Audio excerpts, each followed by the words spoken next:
This is a kid. Let's call him Dan. Dangleford.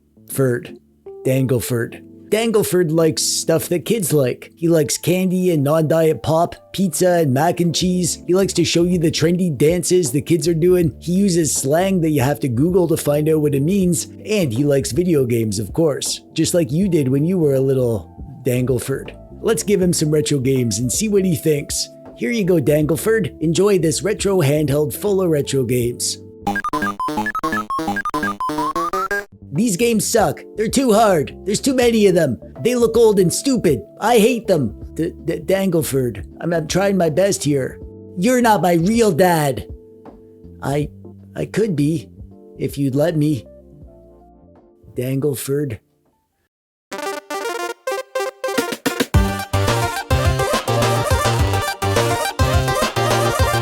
Hey there, how's it going? I'm TechDweeb, welcome. Thanks for clicking on the video today. The best part about kids is they believe anything. I have some young second cousins and I told them I was like the coolest guy in the world and they said, yeah, sure second cousin TechDweeb, sure you are. And I was like, oh yeah, they believed me, I still got it. And then I realized 2 seconds later that they were doing that thing that kids do where they're being polite to your face but also quietly roasting you into dust. Which, that's honestly impressive. Their sarcasm game is already better than mine. And then mine is like my whole personality. But that moment actually made me feel weirdly qualified to make this video. Because I think that's the whole deal with getting kids into old games. You can't sell it like a commercial. Kids have this supernatural ability to detect when an adult is trying to make them like something. So today, I'm going to try to help you get past this hurdle. How to take something you love, retro games, this magical collection of the history of gaming that feels like a warm nostalgic blanket to you, and give it to a kid who has infinite options and zero patience to kind of just give them a taste of the magic and hook them before they nope out.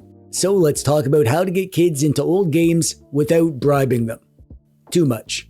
Maybe a little. We all need a little encouragement after all.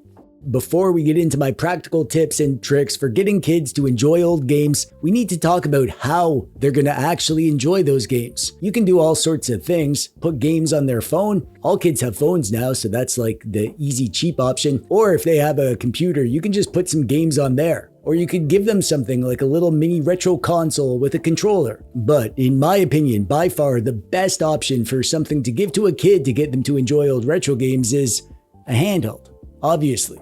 A mini retro handheld emulation device. These things are just magic. On this one cheap doodad that costs less than an oil change, you get a fun, neat, unique little Game Boy that has on it the entire history of retro games. Way better to spend your money on that than some stupid, useless oil change. Even a cheap doodad like this Miu Mini Plus, this little guy can play everything up to PS1. And it comes loaded with like the entire history of retro games on it. I'll link to this in the thingy below and a useful video if you want to learn more about it. But there are so many handhelds out there that would be great for giving a kid. However, there is some nuance to the topic. Some things you're going to want to think about in terms of which system is on it, what it can do, how much it costs, what modifications you'll want to do before you go giving it to a kiddo and expecting them to enjoy it. And I'm not going to talk about all that in this video here because, of course, I made a whole dang video about that already. In that one, I go over how to pick a handheld and some good options. I go over how to set it up and curate a games list and then lock it down so they can't mess anything up. That was a fun video and you'll probably like that one if you like this video. But finish this video first because, well, you've already watched this much. You might as well just finish this one. And also, now it's time to move on to the main topic of the video. Now, there are a ton of methods that you could use to get kids into old retro games. I'm no expert or anything. I don't know all the ways that you could go about this. I'll be telling you my personal favorites. But let me start off by telling you what doesn't work. Giving them all the retro games and saying, here you go, have fun. That is probably going to be the worst way to do it, frankly. Unless the kiddo wants all the old games to explore and they know that lots of those old games aren't good, but they want to do it anyway. Unless your kid is a total weirdo is what I'm saying. Most kids aren't going to have fun like that. Just because it was your dream as a little dweeb back in the 80s to have every single NES game, you need to face the facts. Most of these games were not good. Going through a list of thousands of games, not knowing which ones are good and randomly just picking games to try is going to lead them to playing bad games. You don't want that. You want to shelter them from terrible experiences like this.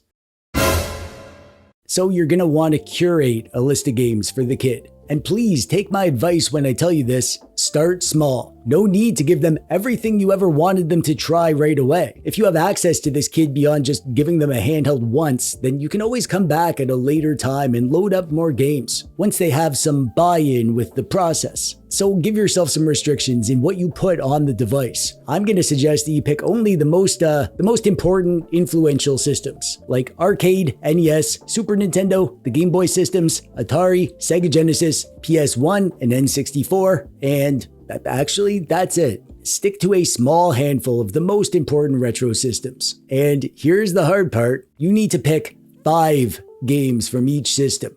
Not 100, not 50, not even 26. 5 games. That's it. You're going to pick the very cream of the crop, the small handful of the best games for every system that's going to give them a chance to see what retro gaming has to offer. If you go with the systems I suggested, that's still going to be like 50 games. That's already probably more games than they have on their Switch or Xbox or whatever the kids are playing these days.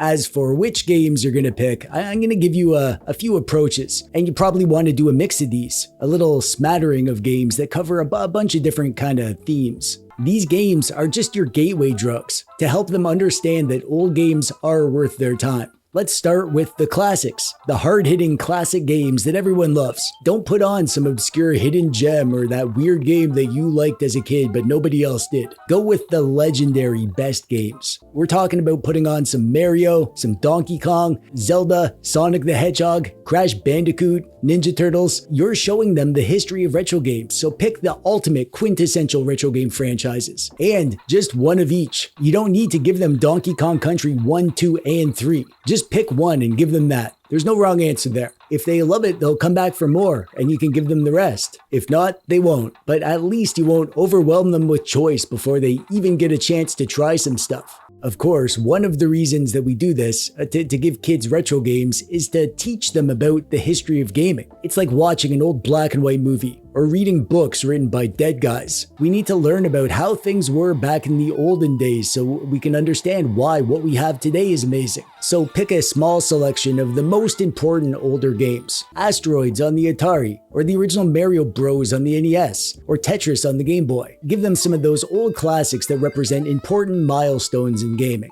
Finally, when you're filling out those small game lists, you want to fill them with fun games. Games that everyone could have fun with. Games that aren't super challenging. Games that are action focused. Big flashy graphics and easy pick up and play gameplay styles. Arcade games are great for this because they're like low stress. When you have infinite quarters, you can play forever and not worry about dying. Beat 'em up games are always a hoot. Very little skill needed to walk around and punch stuff. Puzzle games too, like Bust-A-Move or Dr. Mario. Just try to fill the list with games that have the maximum fun per minute. That's a scientific scale, by the way, that I invented. And if all that is too complicated for you, if you don't know what to pick, and if you're feeling overwhelmed, or if you're just lazy and you want to take the easy way out, I'll give you my list of games. My handpicked list of the top 50 games that you should give to a kid who's new to retro games. I'll put that in a pinned comment below. But maybe I could make a video about my list of games too. Let me know in the comments if you'd find that helpful, or useful, or entertaining, or if you're just obsessed with my flappy hands and you can't get enough of them. Now, you might do what I've suggested, get a retro handheld, load it up with games, subscribe to TechDweeb, give the handheld to a kid, show them how to use it, and think, there, I did it. Well done, me. But that would be stupid. Giving the gift of retro games to a kiddo is only part of your job. The other part of your job is to make sure that they play them. I don't mean like say they have to play them or you'll take away their smartphone or whatever. Psychology tells us that rewards work better than punishments. My dad never knew psychology, I guess. So just listen to these tips and do what I say, or I'll take away your smartphone.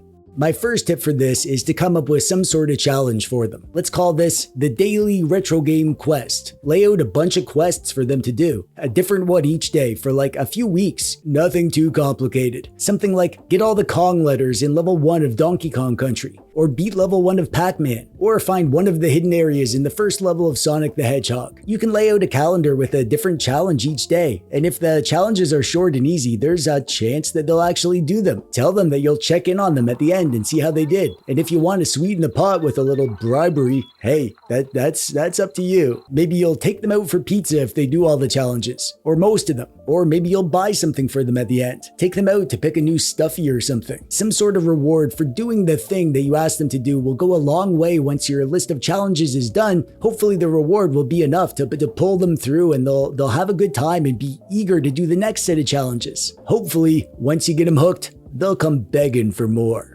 However, so far, everything I've told you about is all solo missions. Things that you'll do and then things that the kid will do with very little interaction. But that ignores what is probably the best part about not just retro games, but video games in general. How they bring us together. Games are a medium like no other. They can give you experiences that you'd never get anywhere else, but since most games are solo affairs, it's easy to get trapped in the solo gamer mindset. That's not what you want here. Bonding over games is really the experience we should be seeking. I mean, part of the reason you want to get a kiddo into retro games is to turn them into a retro gamer. Someone you can hang out with and talk about retro games. Where you can share your struggles and commiserate about the tough levels or the bosses that kicked your butts. Share tips and tricks and cheat codes and stuff, just like back in the day. So this is the most important part of this video. This section here, which is about playing retro games with that special kiddo in your life. You need to play games with them, or at least interact with them about the games. Obviously, playing multiplayer games together should be at the top of your to-do list. Fire up Turtles in Time for some couch co-op beat-them-up action, or Blades of Steel for some head-to-head hockey, or Pocky and Rocky to blast some bad guys side by side. Even playing games that don't have co-op or competitive multiplayer, just sitting down together and taking turns in a game to overcome it together is such a classic way to play any game together.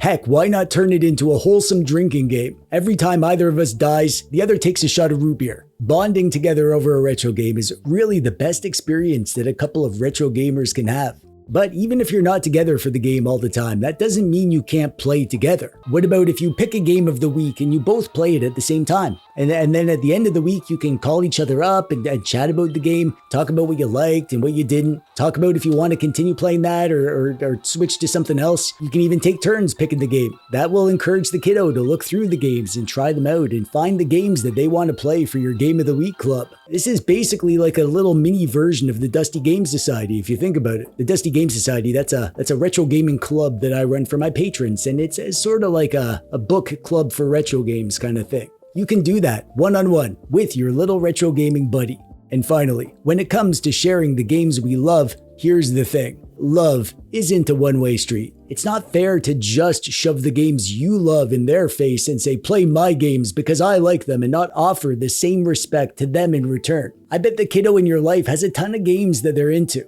Roblox, Minecraft, Fortnite, Mario Kart, Call of Duty, Pokemon. Find out what they're into and ask them to show you those games. Talk to them about their games and ask them for tips and tricks and ask them to show you how to do cool stuff. Play the games with them the same way that you want them to play your games with you. Be generous with your time and attention, because that's the exact generosity that you're hoping to get back, and it's only fair. Plus, the moment that they get to be the expert and you're the student, it stops being my games versus your games, and it turns into our thing. I've been lucky enough to share many gaming memories with many little kiddos in my life, and it's never the games themselves that stick the hardest. It's the time, it's the laughs, the little victories, and the goofy conversations that happen while you're playing. And once they're having fun with you, the old games stop being weird old junk and start being part of the memory too. So I mean, if you want the kiddo in your life to actually enjoy old games, don't treat it like you're handing them a history textbook and expecting gratitude. Make it easy with the right little handheld. Keep the game list small and good so they don't drown in options. Pick stuff with familiar characters and maximum fun per minute, and give them little challenges so it feels like an adventure instead of homework. But most importantly, show up for it.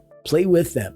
Let them teach you their stuff too, and turn it into a shared thing. Now go forth and convert a little Dangleford, and may your household be blessed with good snacks and fewer game overs. I'm TechDweeb, thanks for watching, bye bye.